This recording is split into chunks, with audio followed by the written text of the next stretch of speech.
Semangat ya. Semangat ya. Ya, pasti semangat. Nah, itu.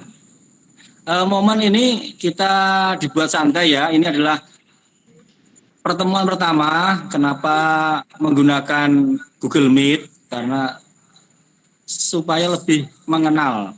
Jadi kalau sebelumnya kita hanya menggunakan WA Group atau Telegram, tidak tahu wajahnya, tidak tahu suaranya. Dalam momen ini, kesempatan ini kita enjoy, saling kenalan, alamat, rumah, pekerjaan dan sebagainya. Semoga semakin akrab dan nanti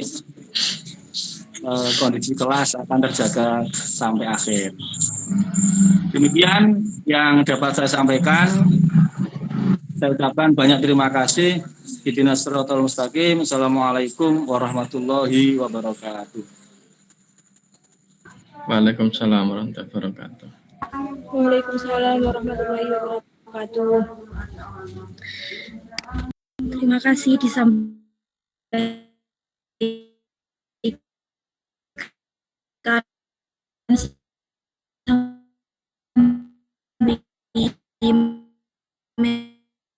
kelas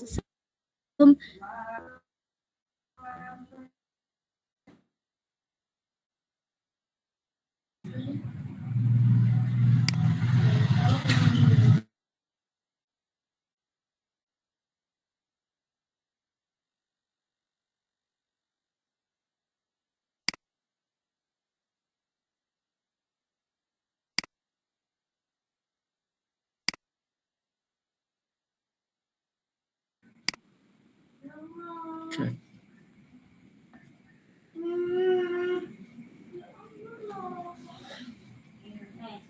Suaranya kok hilang ya?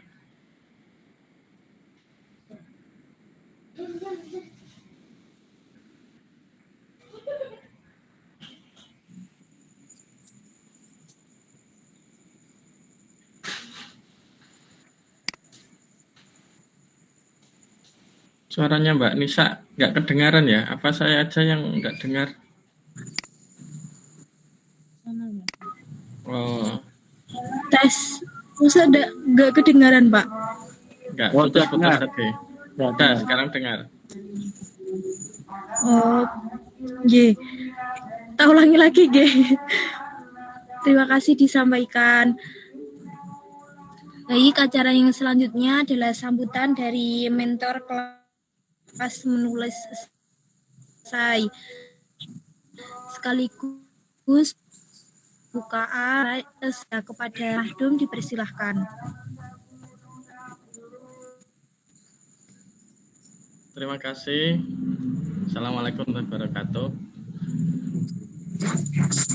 Waalaikumsalam warahmatullahi wabarakatuh. Yang saya hormati owner Penerbit Widakarya, Mas Agus Ibrahim, juga para keluarga besar Penerbit Widakarya. Tidak lupa juga teman-teman sekalian yang malam ini bergabung di kelas menulis Mitra Karya. Sebuah kehormatan bagi saya karena dapat belajar dengan teman-teman semuanya di sini. Kita niatkan sama-sama belajar karena kita sama-sama menjadi pemula dalam menulis. Saya hanya menemani panjenengan semuanya untuk menulis. Untuk selanjutnya kita berproses bersama.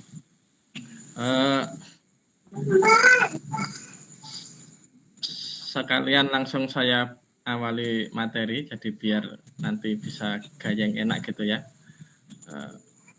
Saya akan bagikan slide materinya, saya share nanti beberapa hal terkait dengan teknik penulisan juga akan saya sampaikan.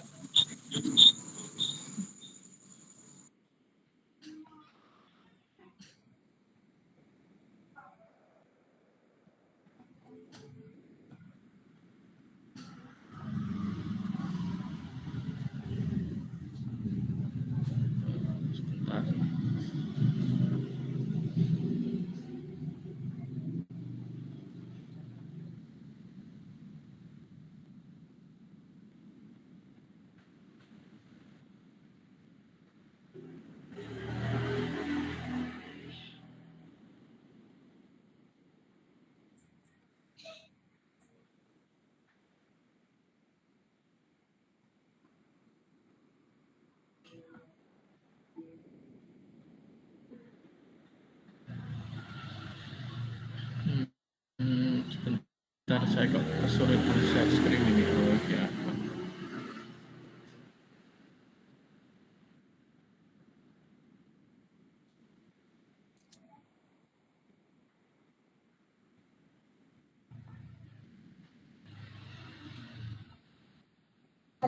Maaf Pak, nggak ada suaranya.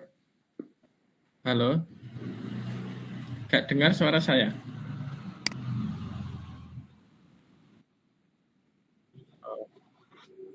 Tadi memang belum ngobrol loh, belum ngomong. Nah, baik,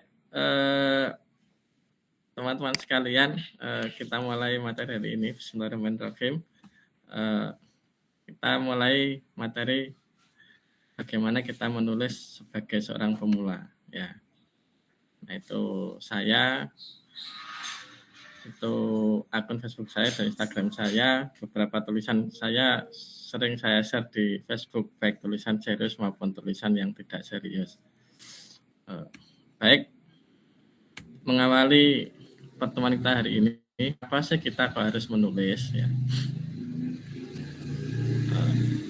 Menulis merupakan kemampuan yang harus dimiliki, ya, soft skill yang harus kita miliki, karena dengan menulis itu kita bisa melatih untuk berpikir secara sistematis, secara runtut, mengkomunikasikan ide dan gagasan kita kepada orang lain, sekaligus juga melipat gandakan kecerdasan. Karena dengan menulis itu kita memproduksi kalimat, memproduksi informasi yang kita olah untuk menjadi informasi baru. Ya, ada tesis, ada antitesis, kemudian muncul sintetis. Begitu seterusnya. Kemudian kalau kita tahu bahwa menulis itu sebetulnya bukan cuma aktivitas mengetik saja, tapi ya juga melibatkan tantangan untuk menyusun gagasan secara rapi, terstruktur, dan sistematis. Nah, manfaatnya tidak cuma melatih kita untuk bisa menulis, tetapi juga melatih kita untuk memiliki skill berpikir. Banyak sekali orang-orang cerdas secara verbal, tetapi kesulitan untuk menulis karena memang tidak terbiasa untuk menyusun gagasannya secara rapi dan terstruktur. Nah, di sini kita akan berlatih menulis perlahan-lahan ya, mulai dari dasar, bagaimana kita bisa menyusun kalimat demi kalimat, memilih kata dan sebagainya, sehingga bisa kita komunikasikan dengan baik. Nah, ternyata menulis itu tidak hanya sekedar menyampaikan gagasan saja, tetapi juga bisa menjadi pelepasan beban hidup dan emosi yang bertumpuk-tumpuk. Banyak sekali orang-orang kesepian yang sendiri, merasa sendiri, tidak punya teman, dan tidak mampu menyampaikan gagasannya secara lisan, tidak bisa bercerita. Tetapi dengan menulis bisa menjadi sarana ampuh untuk menyalurkan ekspresi tersebut. Karena kalau diam dan memendam perasaan itu tidak baik untuk kesehatan. Saya punya banyak sekali teman yang mengalami kesulitan hidup, mengalami kasus KDRT, mengalami kasus pelecehan seksual dan sebagainya yang tidak bisa ia ceritakan kepada orang lain, tetapi kemudian dia menulis dan berhasil menyuarakan isi hatinya itu, sehingga dia memiliki keberanian untuk bersuara dan melawan tindakan yang dialaminya, sehingga dia bisa bebas dari masalah yang dialaminya. Itu gara-gara menulis juga. Nah, kemudian menulis merupakan upaya kita, ikhtiar kita untuk sumbangsih, memberikan sumbangan kita, menyuarakan diri kita di zaman yang serba post-truth ini, ya, tidak karuan ini. Ya. Di zaman sekarang, pasca kebenaran atau post-truth itu, era digital, era media sosial, semua orang bebas bersuara, juga bebas untuk bicara, ya, mulai dari profesor sampai segoblok-gobloknya orang, ya, itu berhak bicara. Nah, jika kita ingin menyumbangkan gagasan positif, tentunya kita harus mampu merebut ruang-ruang yang kosong itu dengan ide-ide kita yang bagus.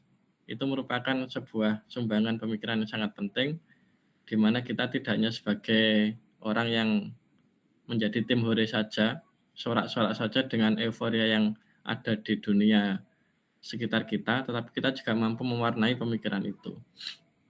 Taruhlah kalau ada dua kubu politik yang sedang berseberangan, ada buzzer versi oposisi dan versi penguasa. Kalau kita hanya sekedar mengikuti suara-suara mereka, maka kita tidak akan pernah terlihat. Kita hanya sebagai orang yang menggemakan suara mereka, tapi suara kita tidak terdengar. Ya, hanya sebagai tim huri saja, sorak-sorak aja rame, tapi tidak punya gagasan yang ditawarkan. Nah, kemudian berikutnya juga menulis bisa menyediakan tempat pemberhentian, refleksi atau jeda. Ya. Banyak sekali pemikir-pemikir atau filosof orang-orang hebat itu yang menuangkan gagasannya atau merenungkan hasil kontemplasinya dalam bentuk tulisan. Ya. Ya. Kemudian kita butuh yang namanya rest area ya. Bagaimana kita bisa merenung lewat tulisan-tulisan yang disajikan, karena di era seperti ini informasi luar biasa. Kita tidak lagi bingung mencari informasi, tapi kita kesulitan untuk memilih informasi yang sesuai karena saking banyaknya. Nah, dengan menulis itu kita bisa membuat sebuah refleksi sehingga kita butuh jeda dari hiruk pikuk sampah-sampah informasi yang semestinya tidak perlu kita konsumsi. Ya. Nah, ibaratnya seperti itu. Nah, di sisi lain, tulisan itu merupakan cerminan dari isi otak kita. Ya, kita dianggap pinter atau tidak, itu bisa terlihat dari tulisan-tulisan kita.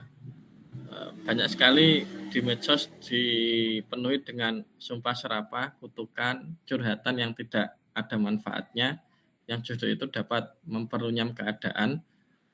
Itu menjadi cerminan bagi kita sejauh mana kualitas seseorang dilihat dari postingan-postingannya di medsos atau di ruang-ruang publik ya. Nah, semua itu menjadi semacam branding, menjadi dalam tanda kutip pencitraan kita, bagaimana publik akan mengenal kita. Siapa kawan kita, kemudian berada di jalur mana kita, bagaimana kita bisa memasarkan diri kita. Nah, kemudian itu baru satu hal ya. Kemudian untuk kaitannya dengan keuntungan finansial, jangan dikira penulis tidak bisa cari makan dari tulisan-tulisannya ya. Karena sekarang industri konten digital atau copywriting ya atau yang lain-lainnya itu sedang sangat dibutuhkan. Tidak hanya kaitannya dengan menulis esai saja, tetapi bagaimana seseorang mampu menawarkan dagangannya, itu juga sangat dipengaruhi oleh kemampuannya dalam menyusun narasi-narasi tulisan yang menarik. Kita nanti akan sedikit banyak bersentuhan dengan hal tersebut. Nah, tidak melulu orang dihargai dengan tulisannya, tetapi bisa jadi dari gagasan-gagasan yang ditulisnya itu orang akan tertarik, kemudian akan mendapatkan keuntungan dari sisi yang lain. Ya, mungkin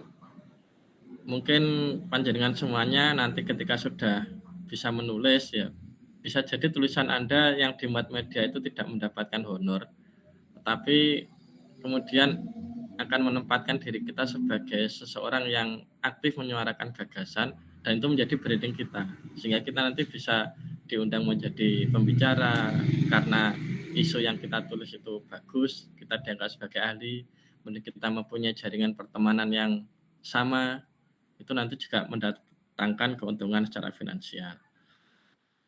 Banyak sekali teman-teman saya yang menulis kemudian dia mendapatkan keuntungan finansial tidak hanya dari tulisannya, tapi dari kegiatan-kegiatan lain yang terkait dengan kepenulisan. Jadi mentor penulis, kemudian menjadi juri lomba kepenulisan, menjadi editor, dan sebagainya. Itu adalah hal-hal yang mendatangkan keuntungan secara finansial dari kegiatan menulis. Maka jangan pesimis ya, nanti kita bisa belajar bersama-sama. Nah, gagasan kita mungkin banyak berkecamuk ide di dalam otak kita, di dalam pikiran kita, tetapi tanpa menuliskannya, semua akan hilang. Ya. Kita tidak punya dokumentasi atas gagasan kita maupun sisi eksistensi kita, ya, tidak punya. Kemudian kita juga tidak bisa menemukan keterkaitan antara gagasan-gagasan kita dengan gagasan orang lain, karena kita tidak punya apa itu? Kita tidak punya ide untuk dipresentasikan sehingga orang tidak bisa mendialogkan pemikirannya dengan gagasan kita. Kemudian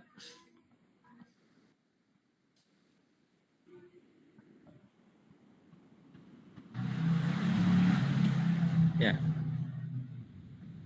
Pramudian Anantatur berkata bahwa jika engkau ingin mengenal dunia maka membacalah, tapi jika engkau ingin dikenal oleh dunia maka menulislah. Karena menulis itu merupakan dokumentasi atau mengabadikan diri kita lewat karya. Sebelum saya lanjutkan,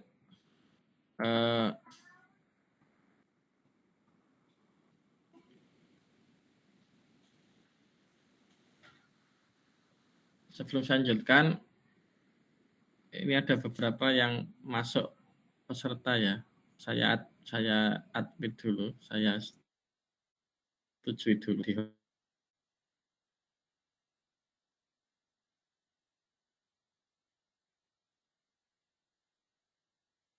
sini.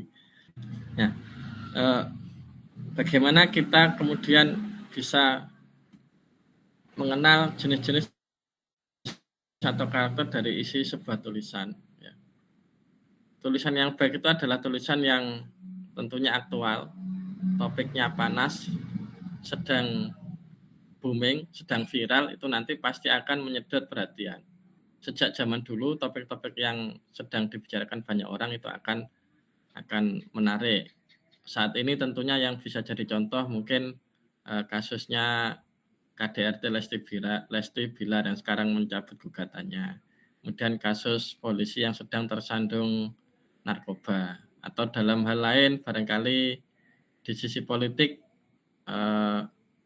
perseteruan atau pencapresan yang sedang marak para calon-calon presiden. Di bidang olahraga barangkali kemarin tragedi Kanjuruhan itu masih relevan kalau kita bahas. Ya, kemarin kita sempat heboh dengan kasusnya Verdi Sambo dan lain-lain. Insya Allah selama kita di Indonesia, kita masih akan terus disuguhi oleh berbagai hal-hal yang bisa kita ulas menjadi sebuah tulisan, karena itu seringkali muncul tidak terduga. Dan orang-orang Indonesia banyak sekali hal yang dimunculkan terkait dengan itu. Kemudian untuk berikutnya ya kita tulis adalah tentang cerita kita sendiri atau cerita orang lain, kisah-kisah yang sifatnya human interest, ya, pengalaman pribadi seseorang yang relate dengan pembaca, karena bisa jadi apa yang kita alami itu selalu ada kaitannya dengan apa yang pernah dialami orang lain. Sebagaimana kita punya lagu favorit, kenapa kok kita punya lagu favorit? Karena lagu ciptaan itu relate dengan kehidupan kita, sehingga kita punya keterkaitan emosional dengan lagu itu. Demikian halnya dengan tulisan ya. Nah, itu nanti akan bisa terbentuk kedekatan emosional dari tulisan-tulisan yang orang baca. Barangkali Anda sebagai seorang pendidik, kita sebagai seorang guru pasti akan relate dengan isu-isu tentang kependidikan. Demikian pula aktivis perempuan mungkin akan sama chemistry-nya dengan tulisan-tulisan yang terkait dengan isu-isu gender. Kemudian kita yang menjadi seorang praktisi hukum barangkali juga akan relate dengan kasus-kasus hukum yang ada di sekitar kita. Itu semuanya nanti bisa membentuk yang namanya human interest, sehingga tulisan yang kita baca pasti akan memiliki peminatnya sendiri yang sesuai dengan apa yang kita tulis. Pembaca akan membaca apa yang dekat dengan mereka dan apa yang mereka butuhkan secara real. Kemudian yang menarik lainnya adalah banyak sekali tulisan-tulisan yang sifatnya informatif, alternatif, ya, unik, bukan informasi yang gampang didapatkan. Ya.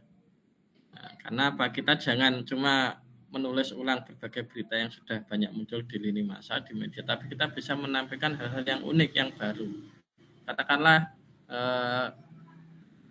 kita pergi ke suatu tempat atau katakanlah mendaki gunung, tetapi kita lewat di jalur lain yang tidak biasa dilalui oleh para pendaki. Nah, itu kalau kita tulis, itu mungkin bisa menjadi sisi lain yang menarik, yang orang akan bisa relate dengan apa yang kita tulis itu. Jadi ada sudut pandang yang baru yang bisa kita sajikan, sehingga informasi yang kita berikan, tulisan yang kita tulis itu tidak menjadi common sense, ya, tidak menjadi selera, tidak menjadi sesuatu yang sifatnya sudah umum tetapi muncul dengan warna yang berbeda. Nanti akan kita bahas beberapa tulisan, ya, gaya-gaya tulisan yang mungkin menawarkan sesuatu yang berbeda dibandingkan tulisan-tulisan yang lain. Kemudian tulisan yang menarik itu tulisan yang bisa menawarkan gagasan atau solusi konkret atas sebuah persoalan. Ya. Sudah terlalu banyak orang yang sambat, mengeluh. Ya. Sambat itu manusiawi, tetapi menawarkan solusi itu jauh lebih dinantikan. Mungkin di sini ada yang menjadi kerjanya di bagian bantuan hukum, mungkin ada Mbak Era ya kalau nggak salah yang kerja di bidang itu. Mungkin banyak menghadapi kasus-kasus mengadopsi bagaimana cara mengadopsi anak, kemudian bagaimana menyelesaikan kasus hukum perdata gitu. Banyak orang awam yang tidak paham. Dengan kita menulis itu kita bisa memberikan gagasan atau solusi konkret atas sebuah persoalan yang dihadapi seseorang. Itu juga bisa menjadi sebuah tulisan yang menarik. Atau mungkin ada orang yang sedang pernah menghadapi orang yang gangguan jiwa atau bagaimana, atau mengalami anak yang kesulitan belajar, kemudian kita berhasil menyelesaikan itu, punya solusi terhadap anak kita yang kesulitan belajar, kemudian kita tulis, itu juga bisa menjadi sebuah gagasan atau solusi atas sebuah persoalan. Jadi banyak sekali yang bisa kita sajikan di situ. Kemudian berikutnya adalah kita bisa memetakan masalah yang rumit, menjelaskan duduk perkara dari sebuah kejadian. Ya. Tidak banyak orang yang mampu menyampaikan gagasannya secara jernih.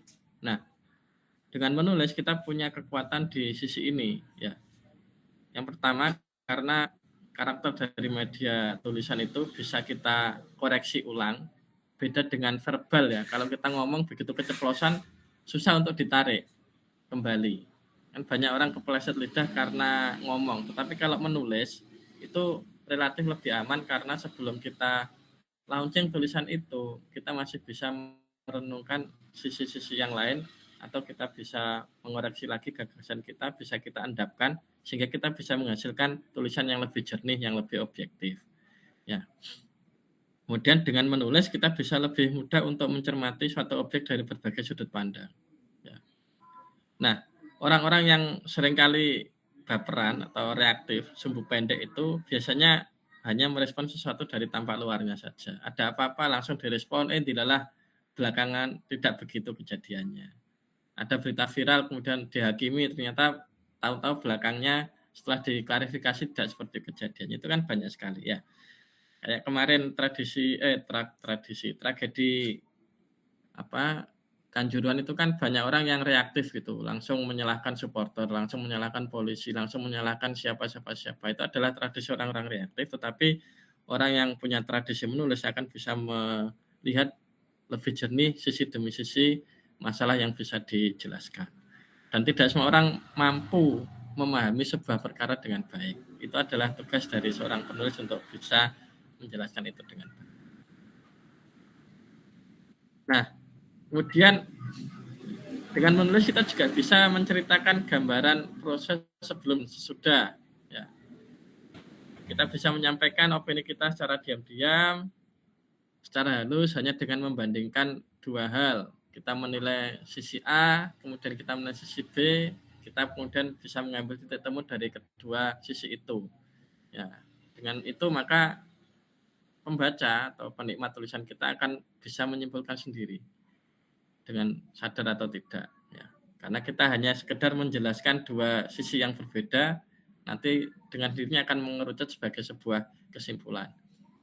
Nah, kemudian menulis juga bisa menjadi jawaban atas pertanyaan yang menggelisahkan. Ya, tidak semua tulisan itu harus menyajikan solusi. Ya, ketika Anda mampu mengemas sebuah pertanyaan itu dengan tulisan yang bagus, itu juga sebuah prestasi yang luar biasa. Dari pertanyaan yang kita lemparkan, bisa jadi memantik pertanyaan yang lebih banyak, yang nanti juga bisa mengarah kepada suatu kejelasan dari fakta yang ingin diungkap atau ingin dibicarakan. Itu juga seringkali dari dari tulisan-tulisan yang sifatnya reflektif, yang menggugat sesuatu hal, itu juga mampu menjadi sebuah gagasan yang sangat bagus. Nah, kemudian dengan menulis kita juga bisa mewakili pendapat orang lain, orang-orang yang tidak bisa mengartikulasikan pendapatnya. Karena kita sering ya kadang-kadang membaca tulisan seorang kemudian dalam hati kita muncul karepku ya ngono lah. Ternyata apa yang ingin saya sampaikan sesuai dengan apa yang ditulis orang itu. Nah, itu juga kekuatan dari sebuah tulisan. Banyak sekali orang-orang yang nggak bisa ngomong, nggak bisa menyampaikan. Nah, kemudian ada orang yang bisa, orang itu dianggap bisa mewakili atau menyuarakan suara hati dari orang lain. Ya. Kalau orang gagal menyampaikan sesuatu itu juga menjadi fatal karena pesan yang ditangkap juga akan berbeda, dan itu bisa menjadi sesuatu yang naif ketika pesan yang kita sampaikan tidak bisa ditangkap maksudnya oleh penerima pesan. Nah, teman-teman semuanya, memang ini materinya masih sangat umum ya, hanya sekedar wawasan mengapa kita harus menulis, kemudian bagaimana kita bisa memulai menulis. Untuk selanjutnya, bagaimana agar kita tetap bisa menulis. Ada 3 hal yang bisa saya catat di sini. Ya.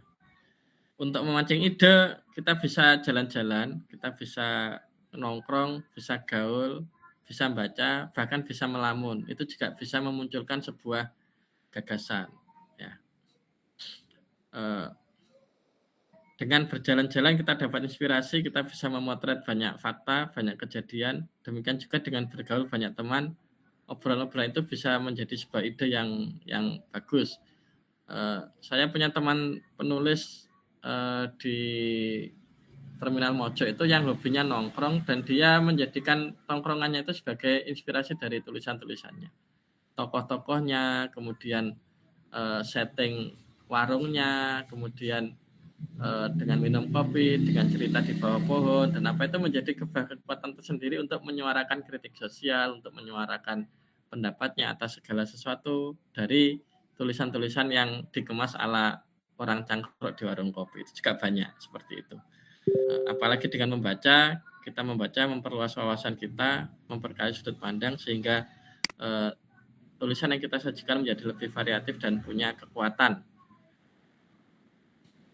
Bahkan melamun pun juga bisa menjadi sebuah ide, ya.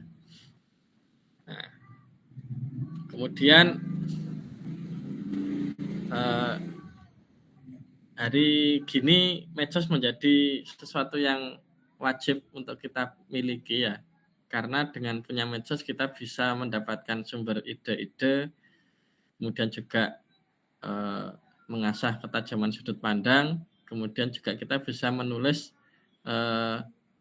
latihan menulis di medsos ya.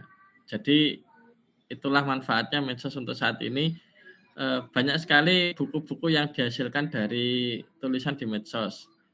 Profesor Nadir Shah Hussain itu dosen di Monash University Australia ya. salah satu intelektual Islam muda Indonesia, itu juga seringkali menulis tulisannya di medsos untuk kemudian dijadikan buku, karena banyak berinteraksi dengan banyak orang, sehingga gagasan-gagasannya bisa dinikmati banyak orang. Banyak sekali orang-orang pinter yang menulis gagasannya itu tidak banyak dinikmati orang karena aksesnya terbatas. Kalau panjenengan membaca artikel ilmiah atau jurnal-jurnal ilmiah itu nulisnya luar biasa repot ya. Profesor, doktor menulis untuk keperluan kenaikan pangkat akademik, tetapi begitu dipublikasi yang membaca hanya 15 orang, 17 orang, ya. Bahkan hanya tidak sampai hitungan seperti itu. Jurnal-jurnal di Scopus, artikel-artikel ilmiah itu yang baca kadang-kadang tidak banyak. Itu kan eman.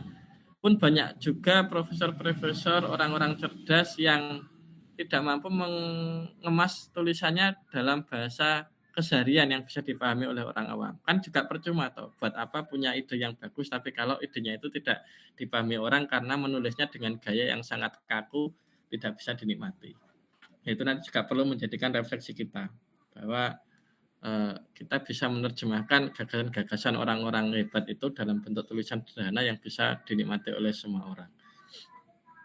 Nah, itu prinsipnya sama kan antara medsosan dan nongkrong kan sama. Ada ribuan perbincangan, ada aneka informasi, bahkan kita bisa membaca gejala pandangan publik atas sesuatu lewat lini masa.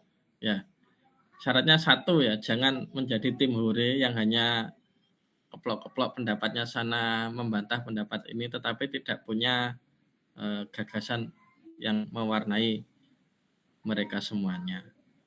Nah, saat ini medsos menjadi sebuah tolok ukur pendapat seseorang itu juga bisa dipantau dari medsos. Ya. Bahkan banyak kasus-kasus yang berhasil ditangani gara-gara kekuatan medsos. Ya. Kalau tidak viral, tidak ditindak itu juga karena kekuatan medsos. Nah,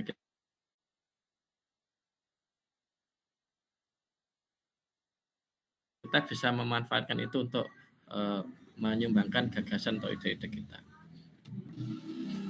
Saya pernah menulis tragedi Xinjiang ya di Facebook gitu ya. Pernah menulis tragedi Xinjiang waktu dulu sedang rame-ramenya orang sedang dibingungkan dengan pembantaian etnis Muslim di Xinjiang. Kebetulan waktu itu saya pas ada kesempatan ke Cina bertemu dengan teman-teman Xinjiang dan kemudian mereka cerita apa yang terjadi di sana. Ternyata apa yang terjadi di sana tidak seheboh apa yang diceritakan oleh orang-orang di sini. Nah, itu saya tulis di Facebook gitu. Ternyata di-share oleh sekitar 200-an orang. Itu kan lumayan berarti. Tulisan saya berhasil membuka wacana menjelaskan duduk perkara yang ada di sana. Karena minimal saya mendapatkan sumber primer daripada hanya bersumber dari medsos gitu saja. Itu di-share oleh sekitar 200-an orang lah kalau nggak salah. Nah, itu misalkan setiap satu tulisan dibaca oleh 10 orang berarti kan tulisan saya berhasil menembus 2.000 kepala kan begitu ya. 2.000 kepala yang bisa paham dengan apa yang saya tulis. Nah, kemudian berikutnya nulis yang baik adalah tulisan yang punya banyak perspektif ya. Nah, salah satu kunci kreativitas dalam menulis adalah kemampuan melihat sesuatu dari berbagai sudut pandang. Ini butuh latihan, bukan cuma latihan nulis, tapi juga latihan berpikir setiap saat. Nah, ada sebuah kejadian lucu ya. Kalau teman-teman pernah tahu bagaimana dulu Setia Novanto yang kemudian nabrak tiang listrik, kemudian kepalanya benjol, ya, sak bakpo. Nah, itu kan orang banyak menulis, membicarakan tentang betapa konyolnya Setia Novanto yang sampai bendol kepalanya satu bak. Orang kan hanya fokus ke situ saja. Tetapi ada penulis lain yang justru membahas tiang listriknya gitu loh. Menulis tentang tiang listrik yang ditabrak. Di saat orang bahas Setia Novanto, orang itu mampu menawarkan perspektif baru. Yang dibahas adalah cagak listriknya gitu loh. Betapa kasihan menjadi tiang listrik, kemudian nanti tiang listrik seandainya bisa ngomong tuh dia ngomong seperti apa. Jadi sehingga menawarkan kelucuan-kelucuan yang menjadi kritik sosial. Ya. Kemudian yang kedua berikutnya, kita harus mampu atau berani mempertanyakan asumsi publik. Jangan manutan. Kalau ada apa-apa itu jangan cuma setuju atau tidak setuju, tapi kita juga bisa mempertanyakan dengan lebih serius. Ya. Apa-apa perlu kita curigai, perlu kita bantah, ya, perlu kita kritisi. Ya, cuma resikonya ya nanti kita akan dimusuhi banyak orang. Meskipun demikian, dengan kita bermusuhan dalam tanda kutip itu, kita bisa mengadu kekuatan gagasan kita. Kalau kita di debat banyak orang dan kita bisa mempertahankan ide kita, berarti kita bagus gitu loh. Tetapi kalau kita tidak berani berdebat, ya berarti kita tidak berani menguji originalitas atau menguji kekuatan gagasan kita. Ada orang komen beda, kita blokir. Ada orang kritisi, kita blokir. Berarti orang tersebut tidak berani untuk mempertanggungjawabkan tulisannya sendiri. Ya, seperti itu. Nah, kemudian terakhir teman-teman, sebelum saya akhiri, nah, yang sering tidak disadari oleh seorang dalam menulis adalah jarang sekali membaca karya sastra, membaca novel, membaca cerpen itu sangat bisa mewarnai atau memberikan rasa, memberikan sentuhan emosi dalam sebuah tulisan. Ya, karya sastra bukanlah deretan huruf yang bisa dipahami secara tekstual saja, tetapi dengan membaca novel, dengan kita membaca cerpen, kita akan menemukan makna di sana dan itu bisa memperkaya empati kita, memperkaya sudut pandang kita. Nah, kita bisa memilih diksi-diksi yang kuat, yang bisa mewakili apa yang kita pikirkan hanya dengan 1-2 kata, dan itu bisa menjadi kekuatan tulisan kita. Nah, kita akan punya daya linuweh ya untuk membaca dan mengimajinasikan banyak hal di balik setiap peristiwa. Itu dengan kita membaca sastra, kita akan mempelajari bagaimana cerita-cerita atau bagaimana kehidupan itu disajikan dan itu bisa memperkaya sudut pandang kita. Demikian yang bisa saya sampaikan untuk pertemuan hari ini. Nanti akan saya sampaikan juga teknis mengikuti kelas ini. Nanti akan saya share informasinya. Kemudian yang terakhir ya, karena kita prinsipnya ikut kelas ini adalah untuk menulis esai, maka banyak media-media ini yang bisa kita jadikan sasaran untuk menulis ya. Ada Detik.com, ini termasuk yang sulit ditembus ya, Geotime, dan ada Gibain. Beberapa portal atau media online ini bisa menjadi jujukan kita nanti ya. Jadi kalau nanti teman-teman sudah menulis, kemudian akan kita kasih feedback, tulisan itu nanti bisa kita kirim di beberapa media ini, kita coba ya, yang cocok yang mana, nanti kita sesuaikan dengan media yang akan kita kirimi tulisan kita. Saya rasa demikian untuk akhir materi ini. Untuk berikutnya akan saya share itu ya, aturan menulis kita pada malam hari ini. Aturan ikut kelas. Saya akan share yang lain.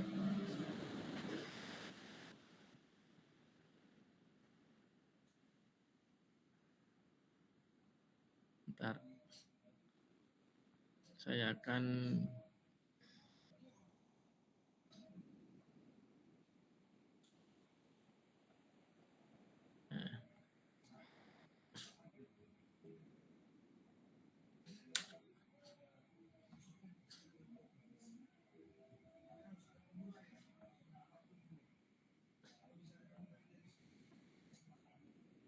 baik, ini adalah aturan kelas menulis kita.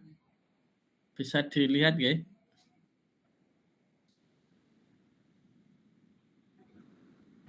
Nah, ini ya. Ini yang hari ini materi pembuka ini kita sudah sampaikan. Untuk berikutnya adalah kita mulai lagi hari Rabu ya. Materinya adalah materi bedah esai. Nanti saya akan menyajikan beberapa materi esai ya, tulisan-tulisan dari orang-orang lain atau mungkin juga tulisan saya sendiri bisa. Nanti kita akan bedah bagaimana esai itu. Setelah itu nanti dilanjutkan dengan tanya jawab atau diskusi. Kemudian jadwalnya ini ada tugas praktik menulis sekaligus kirim tulisan. Kemudian ada feedback hasil praktik menulis 1. Berikutnya sampai kita nanti praktek 3 kali menulis. Ya. Kemudian setelah itu ada tambahan materi termasuk juga bagaimana memperkaya sudut pandang tulisan, kemudian bagaimana kita bisa mengenal buku-buku yang bisa kita jadikan rujukan untuk menulis sesuai dengan apa yang kita inginkan. Nah, untuk teknisnya, materi ini akan disampaikan via Telegram ya, melalui slide atau gambar. Nanti saya berikan keterangan dalam bentuk pesan suara. Atau juga mungkin saya menulis dalam bentuk slide. Kemudian nanti tanya jawab atau diskusi dapat dilakukan setiap saat sesuai dengan kebutuhan peserta. Disampaikan melalui chat atau voice note. Nanti juga akan saya jawab dengan chat atau dengan voice note. Kemudian mengirim tulisan adalah hak peserta, bukan sebuah kewajiban. Ya. Misal karena kesibukan tertentu peserta belum mengirim tulisan, ya tidak masalah, tidak usah jadi beban. Kita tetap belajar bersama, gembira, dan aktif berdiskusi merampaikan grup yang ada di Telegram. Kenapa kok saya menggunakan Telegram? Itu karena Telegram itu tidak memakan memori. Meskipun di situ ada gambar, ada suara, ada teks, tidak akan masuk ke dalam memori kita kalau tidak kita download. Sementara kalau pakai WA itu harus kita download dan nanti hasil downloadannya akan memenuhi ruang memori. Nah, kalau Telegram lebih efektif, lebih enak. Kemudian terkait dengan kaitannya mengirim tulisan, meskipun tidak mengirim tulisan, tapi perlu dipahami bahwa peserta yang mendapatkan kemajuan adalah peserta yang mau mengirim tulisan, kemudian menyimak hasil feedback tulisan sendiri maupun tulisan teman lain di dalam grup. Jadi nanti teknisnya tulisan yang panjenengan tulis nanti dikirim ke emailnya penerbit, emailnya admin. Nanti mohon admin bisa membuat email untuk menampung tulisan. Kemudian tulisannya diberikan judul, dikasih keterangan tulisan itu jenis tulisan seperti apa. Nah, nanti setelah dikirimkan ke admin, nanti admin mengirimkan tulisan ke saya. Nah, tulisan nanti itu akan saya koreksi satu persatu di lembar Word itu ya, di lembar Word. Saya tandai merah atau yang lainnya. Nanti feedbacknya akan saya berikan dalam bentuk tulisan di grup Telegram itu. Jadi nanti setiap peserta di samping bisa menyimak tulisannya sendiri, juga bisa menyimak tulisan teman lain beserta dengan feedbacknya. Jadi bisa saling belajar gitu. Kemudian peserta bebas menulis esai topik apapun, ya mau politik, sosial, budaya, sejarah, catatan perjalanan, review makanan, review kuliner, review tempat-tempat wisata dan sebagainya boleh. Tulisan informatif boleh, motivasi juga boleh. Saya sama sekali tidak berurusan dengan ideologi tulisan jenengan semuanya. Mau jenengan ateis, aktivis penyembah kaktus, ataukah aktivis perempuan, saya nggak ngurus ya. Yang penting bagaimana yang dinilai adalah bagaimana bisa memiliki kebaruan ide, keterutan dalam menyusun gagasan, bagaimana menyusun kalimat dengan struktur yang baik, dan juga teknis-teknis penulisan yang lainnya termasuk penggunaan tanda baca dan lain-lain. Nah, kemudian tulisan dikirim paling lambat pukul 21.00 WIB 2 hari sebelum jadwal pemberian feedback. Jadi di atas ini saya kasih feedback setiap hari Rabu ya. Rabu apakah malam atau pagi atau sore sesuai dengan situasi saya nantinya. Tapi setiap hari Rabu Jadi tulisan dikirim paling lambat hari Senin pukul 21.00. Tidak boleh terlambat barang sedetik pun. Karena kalau terlambat ditolerir nanti akan menyeret peserta lain untuk melakukan hal yang sama dan akan mengganggu kelancaran proses belajar. Nah, hal ini terpaksa dilakukan dalam rangka membentuk tradisi disiplin dalam kerja-kerja kepenulisan. Nah, besok wis jadi tulisan itu kalau dikejar deadline, kalau molor ya alamat tidak dapat bayaran dari tulisannya, kan begitu. Jadi dimulai dari sekarang. Jika tulisan jenengan terlambat dikirim, maka akan dihitung sebagai praktik menulis untuk pekan berikutnya. Peserta hanya boleh mengirim 1 tulisan tiap pekan, tidak boleh dirapel. Jadi kalau sekarang nggak nulis, maka besok boleh kirim 2 tulisan, nggak boleh. Ya, cukup 1 saja. Feedback hasil tulisan diberikan melalui voice note dengan dilampir naskah peserta yang sudah dikoreksi untuk kemudian diperbaiki atau direvisi. Jika belum sempat menulis, maka hasil revisi boleh dipakai untuk tugas menulis pekan berikutnya. Nah, kemudian mohon menjalani kelas menulis dengan baik, niatan yang baik, tabah dan yang gembira, karena mentornya juga baik hati dan yang gembira. Begitu aturan kita pada malam hari ini. Untuk selanjutnya, silakan kalau ada yang ingin berdiskusi atau menanyakan hal-hal terkait penulisan kita atau tentang materi yang tadi saya share, silakan. Nanti bisa kita akhiri pukul 9. Ya, pukul 21.00 kalau ada dialog dari teman-teman. Untuk selanjutnya nanti kita lanjutkan di grup Telegram. Demikian, terima kasih.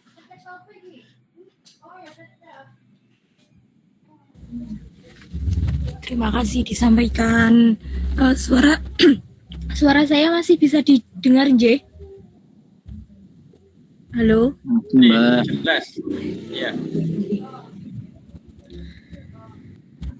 Ada beberapa yang bisa ini hanya inti-intinya aja saya sebutkan di sini, bahwa menulis itu membuat pemikiran semakin sistematis, berkontribusi suara di zaman edan, menyediakan tempat perhentian.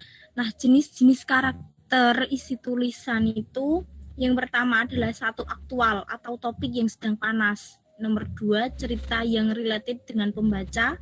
Nomor 3 adalah informatif alternatif. Nomor 4 adalah gagasan atas persoalan. Dan 5,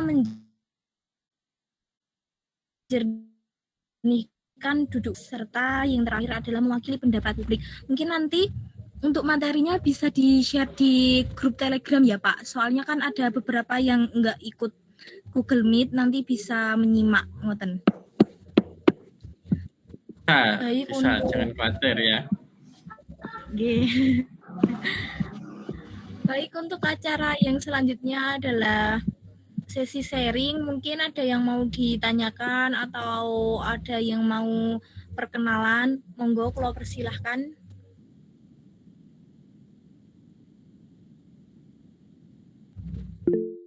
Sesi perkenalan. Monggo untuk sesi perkenalan dimulai dari yang mengangkat tangan dulu, nggih. Pak Rizal itu mau kenalan. Pak Rizal. Monggo Pak Rizal. Ya, tak kira tadi saya dengarnya sesi tanya, sesi perkenalan. Tanya atau mau tanya duluan ya? Tanya jawab boleh. Ya. Untuk perkenalan, nama saya Muhammad Rizal Saidinur.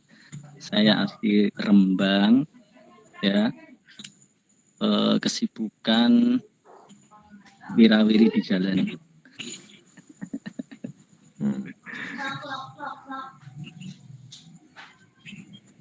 Langsung bertanya atau gimana, Pak? Loh, monggo terserah. Oh, tadi katanya sesi perkenalan dulu ya. Iya. Gimana, Mas Agus? Ya, lanjut bertanya. Ini ya saya mau bertanya karena saya sangat minim sekali tentang isai. Ini tadi saya mendengarkan kok nggak masuk ke isai. Ini materi tulisan ini bener kan kelas isai kan? Iya. Iya. Terus mau bertanya lagi. Selanjutnya, kalau saya sering kan ada lomba-lomba isai, belum pernah ikut. Lomba-lomba isai, tapi belum pernah ikut. Makanya pengen ikut kelas ini supaya kalau semama ada event lomba isai bisa mengikuti. Nah, dari lomba isai itu isai sama karya tulis itu perbedaannya apa? Kalau isai itu apakah ada struktur yang paten gitu, atau kalau saya lihat itu kan strukturnya ada seperti yang kayak karya tulis, ada yang enggak. Ini yang sebenarnya yang mana? Ini sudah masuk ke apa ya, materi isai sih yang saya tanyakan, karena saya tadi mendengar kan kok nggak masuk isai, baru perkenalan menulis gitu. Itu aja sih. Ya, kasih pertanyaan yang bagus sekali ya. Jadi ada esai, ada artikel, ada opini gitu ya, kan beberapa jenis tulisan. Kalau kaitannya esai itu cenderung pada tulisan yang sifatnya bebas, berasal dari pikiran kita sendiri, atau juga berasal dari mereproduksi gagasan dari orang lain. Nah, kemudian ditulis dengan struktur kalimat yang lebih bebas, lebih santai, tapi memberikan gambaran terhadap sesuatu topik sifatnya khusus gitu. Jadi kalau kita membahas satu topik, ya topik itu kita bahas secara khusus, tidak melebar kemana-mana. Ada tulisan yang jenisnya jenis artikel, itu lebih kepada susunan bahasa yang lebih baku, kemudian terkait erat dengan teknis-teknis penulisan ilmiah, kemudian juga menampilkan rujukan-rujukan yang ilmiah. Itu masuk kepada tulisan yang disebut sebagai artikel ya. Jadi kalau esai itu tulisan bebas lah, bebas. Yang penting kita bisa mengkomunikasikan gagasan kita kepada orang lain. Apakah esai itu sifatnya cerita anekdot, apakah esai itu hanya berupa imajinasi kita, atau karangan-karangan kita sendiri, itu boleh kita tulis dalam bentuk esai. Tapi kalau yang tadi sifatnya untuk lomba-lomba karya tulis yang ada yang sifatnya ilmiah dengan topik tertentu, itu beda lagi dengan yang kita bahas di sini. Begitu Mas Rizal, bisa ditangkap maksud saya? Ya, paham. Oke.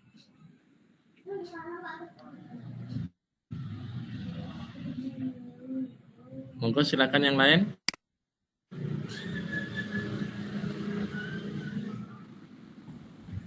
Mungkin Bu Risma mau memperkenalkan diri. Saya juga mau memperkenalkan diri. Ya, monggo.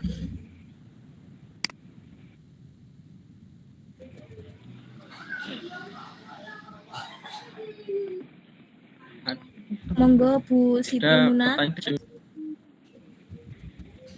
Iya, terima kasih waktunya. Assalamualaikum warahmatullahi wabarakatuh. Waalaikumsalam. Perkenalkan, saya Siti Munawaro dari Balen Bojonegoro. Yang mau saya tanyakan adalah di sekarang ini ya, sebenarnya esai itu menurut saya itu hal yang baru juga. Tapi karena saya ini juga masuk di lingkaran pegiat pendidikan juga di dalamnya, jadi ada suatu keharusan untuk bisa, dan agar saya itu bisa cepat memahami esai yang baik untuk pendidikan itu yang seperti apa ya. Soalnya kan waktu kuliah dulu itu kan cuma ada PTK, skripsi sama makalah gitu. Jadi kalau untuk esai itu kemarin sudah pernah sih disuruh buat esai, cuma ya gini ya, bahasanya itu kok menurut saya itu belum bagus gitu. Itu menurut saya sendiri. Tapi juga nggak tahu, soalnya kan juga dikumpulkan. Terima kasih, mungkin itu yang bisa saya tanyakan. Assalamualaikum warahmatullahi wabarakatuh. Waalaikumsalam warahmatullahi wabarakatuh. Baik, Bu Siti Mua sinten niki? Oke. Tadi ditanyakan terkait dengan tulisan kayak PTK, kayak best practice dan sebagainya, skripsi itu adalah tulisan-tulisan yang sifatnya karya ilmiah, ya, karya ilmiah yang resmi. Nah, tulisan esai menyederhanakan dari tulisan-tulisan itu, gitu loh. Kalau skripsi karya ilmiah PTK itu kan ditulis dengan bahasa yang baku, kemudian sesuai dengan KBBI, dengan teknik-teknik penulisan yang harus sesuai dengan gaya penulisan dari lembaga tersebut dan lain-lain ya. Bahasanya masih sangat ilmiah. Nah, yang kita bahas di sini adalah bagaimana nanti Ibu bisa menyederhanakan tulisan itu sehingga ditulis dalam bentuk esai yang mengalir, tidak dalam bentuk tulisan ilmiah gitu loh.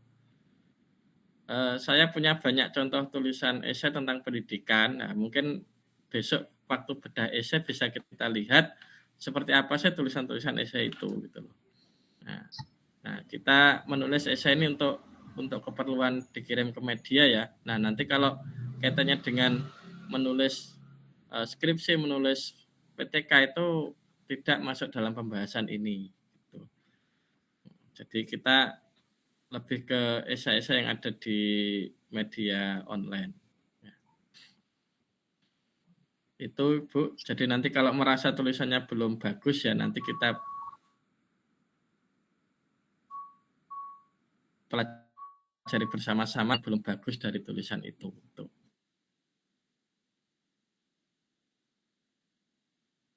Ini ada chat Ibu Karomah Husnah, Mbak Karomah Husnah. Mau tanya bagaimana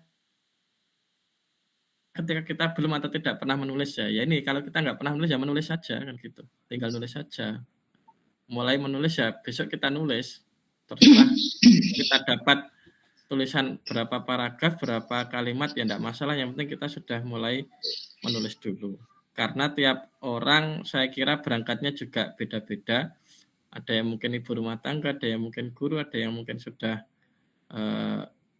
ahli dalam menulis ya kita enggak tahu, berangkatnya tidak sama, sehingga nanti kita bisa sesuaikan dengan kemampuan dasar masing-masing peserta. Gitu.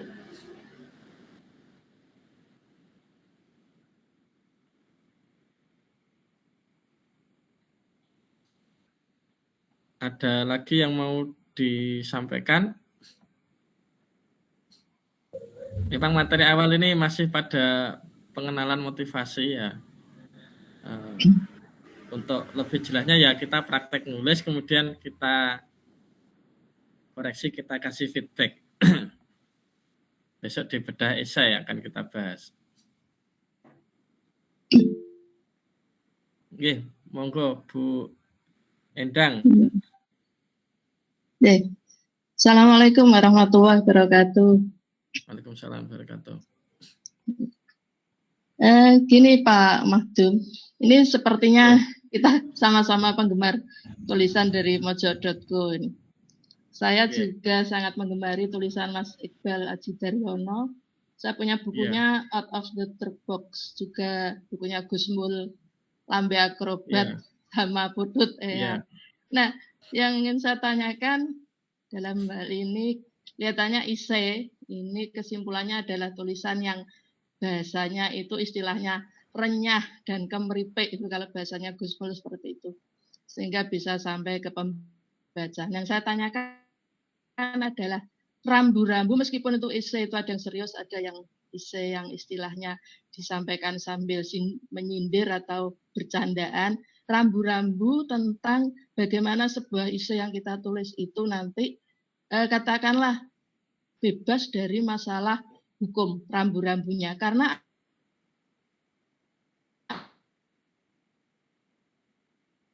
ada beberapa kasus bisa menjadikan seseorang berurusan dengan hukum. Nah, yang ingin saya tanyakan adalah rambu-rambunya, sejauh mana essay itu aman, bagaimana cara kita menulis baik dari tata bahasanya ataupun ketika kita memang ingin mengangkat sebuah isu itu bisa sampai, informasinya sampai, tetapi juga kita tidak terkena untuk urusan hukum. Itu Pak Mahdum, terima kasih. Terima kasih. Mas Iqbal Aji Daryono itu guru menulis saya. Oh iya. Mentor menulis saya. Saya belajar nulis dari beliau, ya pernah ketemu juga, sering interaksi di Facebook dan juga di grup. Jadi saya itu menularkan ilmunya menulis Mas Iqbal Aji Daryono. Nah, gitu. Kemudian terkait dengan tulisan jenis-jenis esai itu tergantung dari media itu sendiri. Untuk media-media yang Detik, Kompas, kemudian Republika itu adalah tulisan-tulisan yang sifatnya serius gitu. Serius dalam artian dikemas dengan bahasa yang tidak selengean. Itu ya. Jadi seperti itu. Ada media yang ditulis dengan bahasa selengean, nyantai, nakal, itu adalah Mojok dan juga Terminal Mojok, itu bisa seperti itu. Jadi sebelum kita menulis kita harus paham dulu jenis tulisan kita cocok untuk media apa. Ya, kadang-kadang media kita bagus di media satu tapi belum tentu dianggap bagus di media lain, tergantung selera redakturnya. Nah, agar kita bisa menulis esai, menyampaikan kritik, saran tanpa harus berurusan dengan hukum, tentunya yang pertama adalah kita tidak menyinggung masalah sara. Ya, sara itu haram ditulis dalam sebuah tulisan apapun yang ada unsur sara. Itu pasti akan berurusan hukum. Dan yang kedua terkait dengan hal-hal yang sifatnya data dan sebagainya, kalau memang punya data yang kuat, sumber data yang kuat, ya tidak masalah menuliskan semacam itu. Tetapi kalau hanya sekedar dugaan saja, ya tulisan kita ditulis saja, diduga atau ditengarai atau apa aja. Kita tidak memastikan sebuah justifikasi gitu. Jadi kita aman gitu loh. Jadi misalnya ada kepala sekolah yang sedang korupsi dana bos, kita tulis ya ada dugaan seperti itu. Ada menurut asumsi yang berkembang. Jadi kita tidak menjustifikasi gitu loh. Kita masih pakai rambu-rambu ya, atau mungkin seandainya, misalkan begitu, seandainya ternyata itu kan lebih aman karena kita tidak menghakimi seseorang dengan tulisan kita. Ada rambu-rambunya gitu loh. Diduga, ditengarai, atau masih dalam apa itu. Jadi seperti itu. Dulu pernah Mas Putut EA itu, redakturnya Mojok, itu pernah kena kasus, dilaporkan ke Bareskrim atau apa ya dengan tulisannya. Tapi karena di tulisannya ada kata-kata diduga, ya berarti dia aman. Kan ini masih dugaan saja gitu loh. Tidak menjustifikasi. Sehingga itu bisa menjadi rambu-rambu kita untuk menulis secara aman. Demikian Bu Endang. Ya. Terima kasih Pak Mahdum. Termasuk juga menyebut oknum gitu ya. Menyebut oknum atau pakai nama samaran apa gitu. Mawar biasanya. Sehingga itu kan tidak menyebut nama orang, tapi kita pakai menggunakan tokoh lain, tetapi kasusnya sama gitu. Itu kan aman karena kita tidak menyebutkan tokoh siapapun gitu. Oke, terima kasih Pak Mahdum. Ya.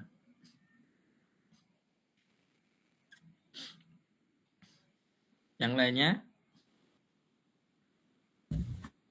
Monggo, masih ada waktu berapa niki? 11 menit. Ya, 11 menit. Iya. Monggo mungkin Bu Didin. Bu Didin ini sudah ahli menulis ini. Elok, monggo Mbak Elok.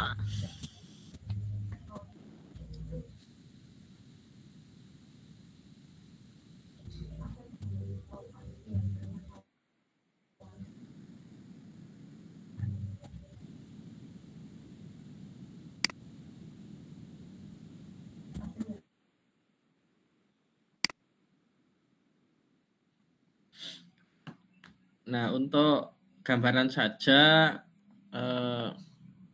mungkin mengenal esai seperti apa ya, silakan saja Bapak Ibu bisa membuka tulisan-tulisan esai di media yang tadi saya sebutkan ya. Mungkin untuk bisa lihat detik.com esainya bagian mana atau kolom itu ya dibaca. Ada seperti apa kolom-kolom punyanya Detik. Kemudian punyanya Geotimes seperti apa karakternya. Ada juga Gibain ID nih punya teman-teman saya alumni menulisnya Mas Iqbal Aji Daryono bikin portal tulisan ya media juga karena merasa tulisannya bagus tapi sering ditolak media akhirnya bikin tulisan sendiri, bikin portal sendiri, buat sendiri. Meskipun demikian seleksinya juga sangat ketat karena rata-rata juga penulis-penulis yang bagus. Ada juga Paran, Kompas. Nah, nanti yang lebih santai ada yang web tulisan-tulisan sifatnya Islami, ceramah-ceramah agama, opini itu ada di NU Online, Muhammadiyah.id, .org.id, Islami.go, Pesantren ID, Jolo ID, Alif ID, Iqra ID. Ini tulisan-tulisan yang sifatnya esai-esai sifatnya Islamaan. Dan untuk isu-isu perempuan ada Rahma ID, kayak parenting dan sebagainya itu, di Neswa ID juga ada. Nah, untuk esai-esai yang sifatnya nakal, sindiran, kritik-kritik yang apalah, jenggot tapi lucu itu ada di mojok.co, terminal mojok itu silakan dibuka website itu sehingga nanti bisa mengenal tulisan masing-masing media. Demikian, jadi kalau misalkan belum tahu esai itu seperti apa ya silakan dibuka website itu untuk gambaran awal bagaimana nanti tulisan kita bisa dikemas.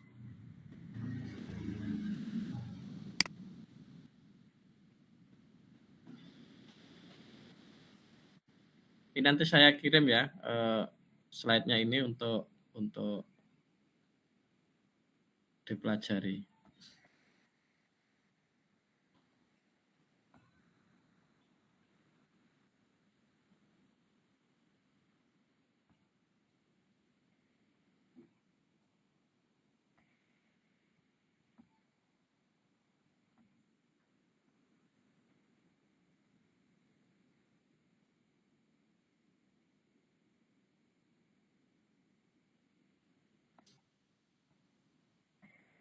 Baik, apakah ada lagi? Kalau tidak ada mungkin bisa diakhiri. Saya kirim materinya lewat grup Telegram ya. Izin bertanya, Pak. Oke, monggo silakan. Sebelumnya mohon maaf telat, Pak. Jadi karena dari luar tadi. Pertanyaan saya ini terkait tentang esai ini kan juga bagian dari literasi. Betul. Nah, jadi yang saya tanyakan itu ruang lingkup literasi itu sebenarnya di mana dan esai itu posisinya di mana begitu, Pak? Terima kasih. Oke, terima kasih. Pertanyaannya bagus sekali.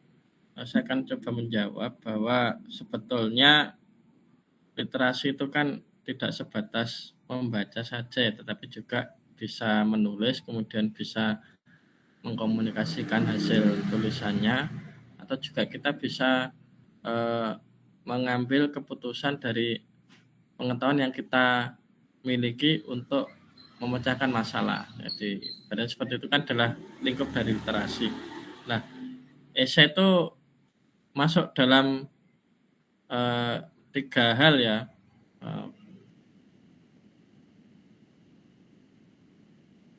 Membaca, kita mampu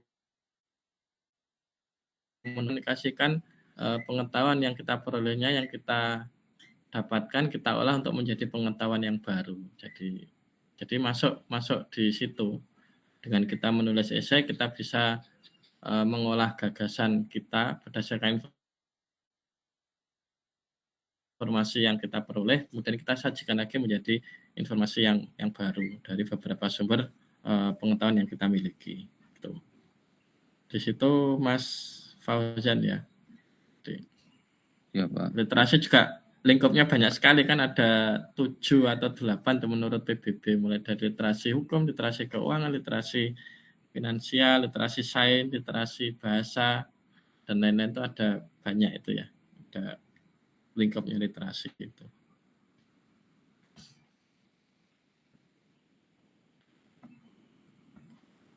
Monggo kalau masih ada pertanyaan, ada 5 menit sebelum kita akhiri.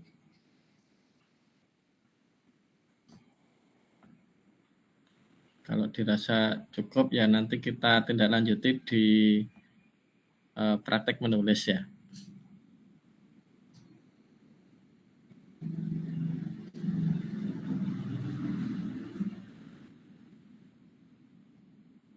Jadi nanti itu Jika tidak ada yang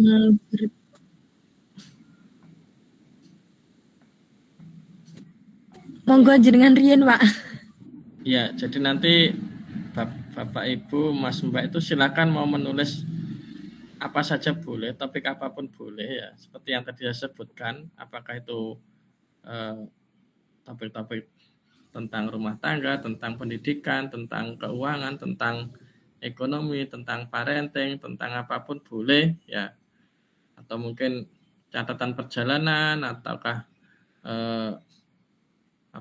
mereview sebuah produk-produk yang ada di rumah, produk makanan apa itu kan juga bisa dimasukkan dalam tulisan esai. Atau mungkin ingin punya unek-unek apa yang ingin dituliskan, itu juga bisa disampaikan ya. Di tulisannya bebas karena kita menulisnya esai tidak dibatasi oleh topik tertentu.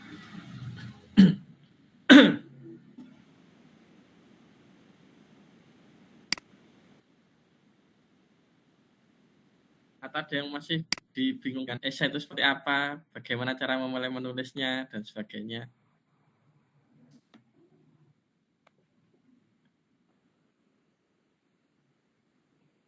Atau perlu diberikan contoh tulisan esai biar tahu gambaran umumnya juga.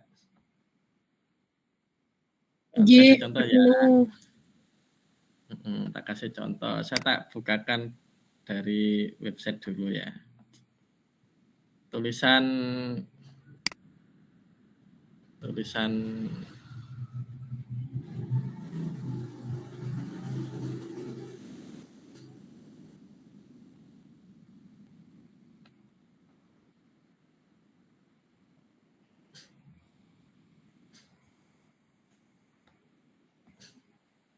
ini saya kasih judulnya dulu saja ya. Judul mungkin barangkali bisa jadi gambaran. Bentar.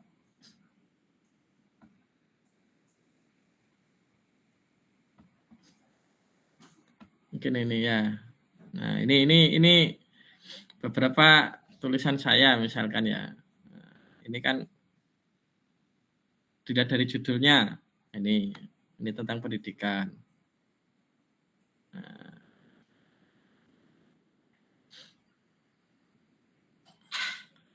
ada tentang pendidikan, kemudian tentang Idul Fitri ya, tentang keagamaan. Kemudian ini beberapa judul tulisan yang saya tulis. Ini kan beberapa tulisan esai menyikapi fenomena yang ada di sekitar kita. Nah, ada yang sifatnya hiburan ya.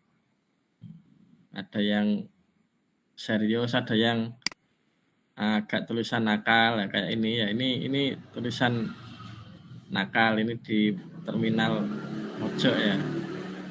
Ini juga di atas ini. Jadi macam-macam.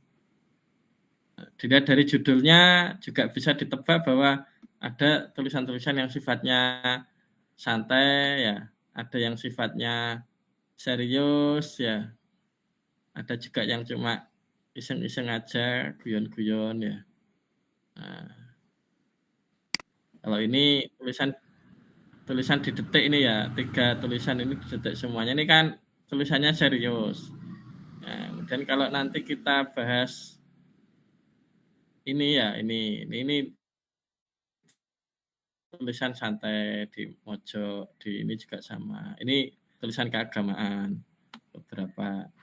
Ini tulisan serius ya. Ini juga tulisan serius. Beberapa tulisan seperti itu. Nah, ini ada juga yang seperti ini ya. Beberapa tulisan yang santai. Ini saya nulis tentang kiai saya yang di pondok di Malang, saya tulis profilnya ya. Macam-macam. Itu katanya dengan apa? Beberapa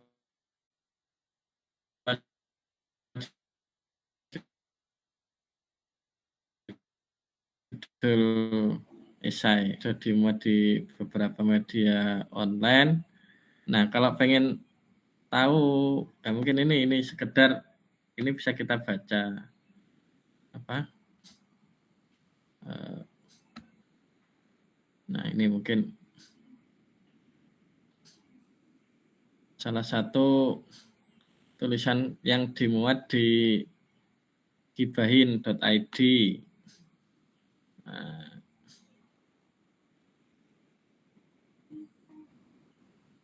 ini kan tulisan esai ya. Bisa dilihat dari layar ya.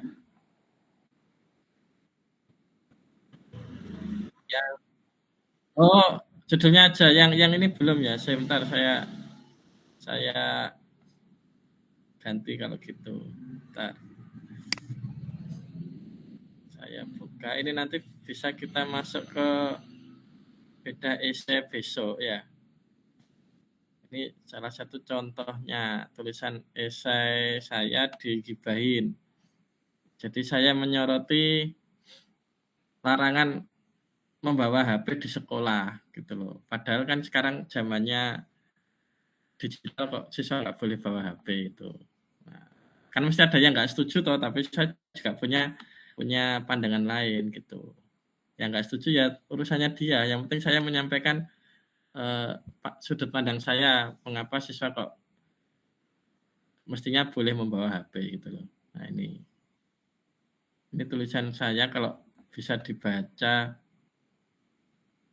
mungkin kurang besar ya.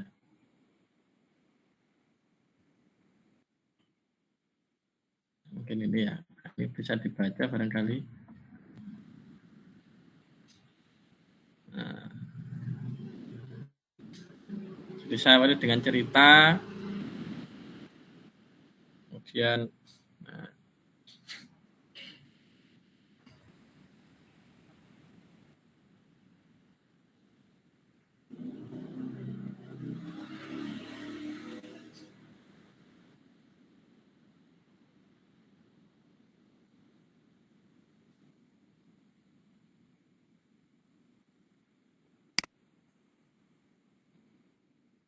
boleh silakan.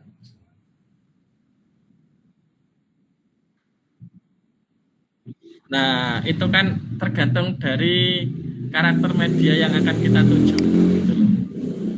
Kalau di Kompas, di Detik, ya biasanya nggak bisa. Di Republika atau apa nggak bisa. Jadi makanya kita itu menulis sesuai dengan apa karakter media yang akan kita tuju. Gitu. Ya, kalau Gibahin ini kan tulisan santai apapun bisa masuk gitu. Jadi lebih bebas. Kreativitas kita lebih bebas, tulisan apapun boleh. Beberapa tulisan yang serius juga tidak bisa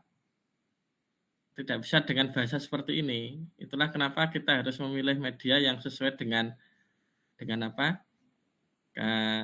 gaya tulisan kita ya. Kayak gini. Itu kan pakai bahasa-bahasa seperti itu. Kemudian kalau saya boleh buka lagi yang serius ya mungkin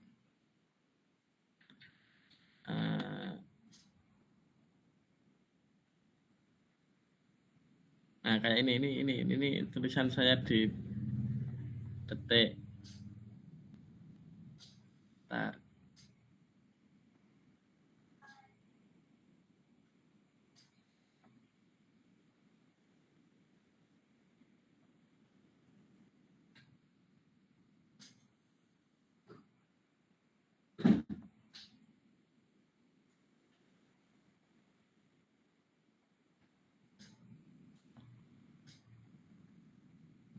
Nah, ini contoh tulisan saya di Detik ya, di detik.com. Ini tulisan lama lah, Februari kemarin. Nah, ini bahasanya resmi gitu. Tidak ada yang kayak tadi karena di Detik gitu. Nah, ini kan bahasanya serius semuanya, nggak ada yang ala-ala seperti itu. Bahasanya juga lebih serius ya. Tidak ada bahasa selengean di sini. Semuanya dikemas. Iya, ya. Boleh, silakan. Mm-mm. Oh, ini karena redakturnya kan di Jakarta, Bu. Redaktur Detik kan di Jakarta, sehingga dia dirilis dari sana. Gitu. Oke. Ini nulis di Detik ini dapat 500.000 sekali nulis. Kalau dimuat 500.000. Jadi kalau 3 kali dimuat dapat 1,5. 3 minggu cair dikirim ke rekening. Ya, tapi sekarang sudah nggak dapat karena ganti pemimpin redaksinya, tapi dapat poin. Kalau kita nulis di Detik dimuat dapat poin 30. Kalau nanti dapat berapa poin kita bisa tukar dengan hadiah. Ya. Saya kemarin nukar poin dapat Tupperware harganya 500.000. Dapat panci Tupperware itu gara-gara apa? Ngirim tulisan ya. Kalau di gibahin itu kalau kirim 4 tulisan diakumulasi nanti dapat kaos, dapat tumbler. Kalau di Mojo itu dapat 300.000 kalau nggak salah. Di terminal Mojo dapat 30.000 sekali dimuat, boleh dicairkan kalau sudah 10 tulisan. Jadi nanti dapat 1.000 itu. Itu media sekarang seperti itu untuk memberikan penghargaan kepada penulis. Nah, kalau mau nulis yang dapat honor banyak itu di Kompas sama di Jawa Pos itu masih mahal ya. Dulu Detik menjadi andalan teman-teman kirim tulisan, tapi begitu nggak dapat duit ya berhenti ngirim gitu. Karena apa? Seleksinya kan ketat di Detik itu. Tidak semuanya tulisan masuk. Karena penulisnya Detik itu orang-orang itu semua orang-orang besar semua lah yang bisa nembus Detik itu, kebanyakan penulis-penulis yang sudah gitu.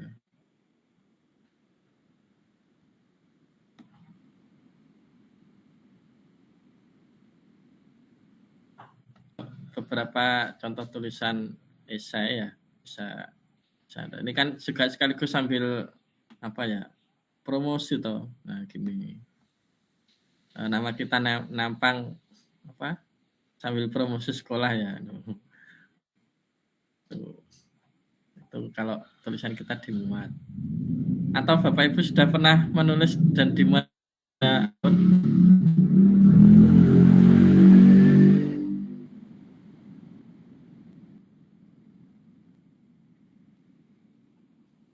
Ini ada beberapa tulisan yang sifatnya santai.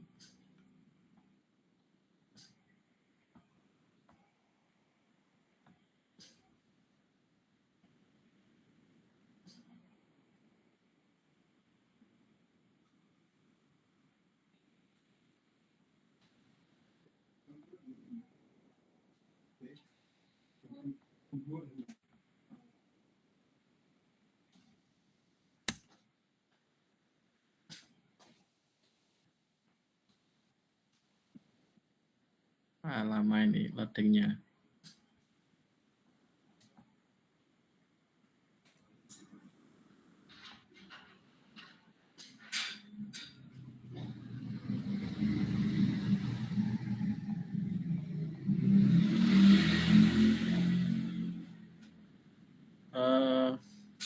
Nggak bisa dibuka Bapak ini.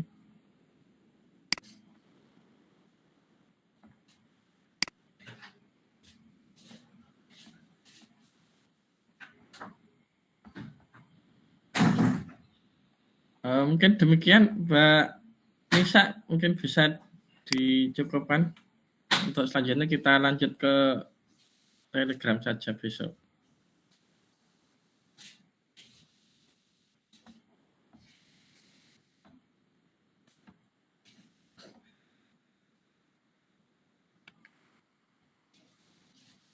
Untuk Mas Agus Ibrahim. Ya. Oke, gimana ini untuk hari ini, apakah dirasa cukup atau bagaimana? Oke, kita rasa cukup ya. Untuk bedah esai ada waktunya lagi besok ya. Oke. Jadi malam hari ini untuk permulaan ya, kita memulai via Telegram, selanjutnya via Google Meet, selanjutnya kita via Telegram ya. Iya. Ada yang lagi, Mbak Nisa mana Mbak Nisa? Mbak Nisa? Mbak Nisa terlempar kelihatannya.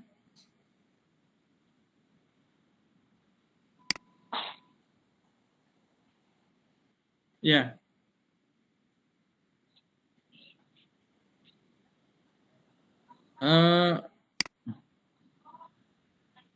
Oke, monggo saja. Kalau Google Meet itu biasanya yang tidak hadir itu kan ketinggalan gitu loh.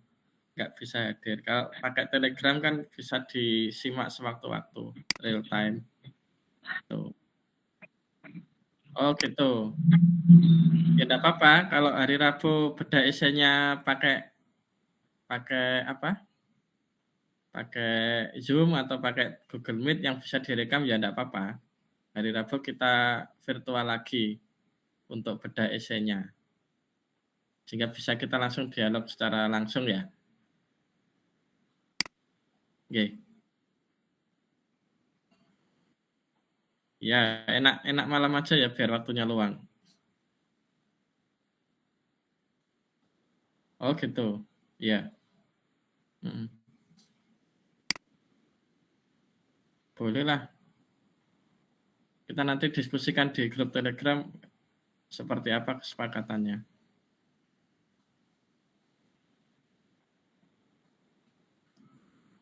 Halo Mbak Nisa. Sinyalnya hilang keluar. Oh, sudahlah, bisa diakhiri aja ya. Untuk pertemuan kita malam hari ini, mudah-mudahan bermanfaat. Ini memang masih materi awal pengenalan terhadap motivasi untuk menulis. Untuk selanjutnya kita ketemu hari Rabu sesuai dengan jadwal yang sudah saya bagikan. Untuk teknisnya apakah nanti pakai Gmeet lagi atau apa ya? Nanti bisa saya kondisikan. Terima kasih sekali lagi, mohon maaf dan atas perhatiannya, mudah-mudahan bermanfaat dan tetap semangat ya. Apa-apa yang perlu disampaikan saya sampaikan saja di grup Telegram. Terima kasih. Saya akhirnya assalamualaikum warahmatullahi wabarakatuh. Waalaikumsalam warahmatullahi wabarakatuh.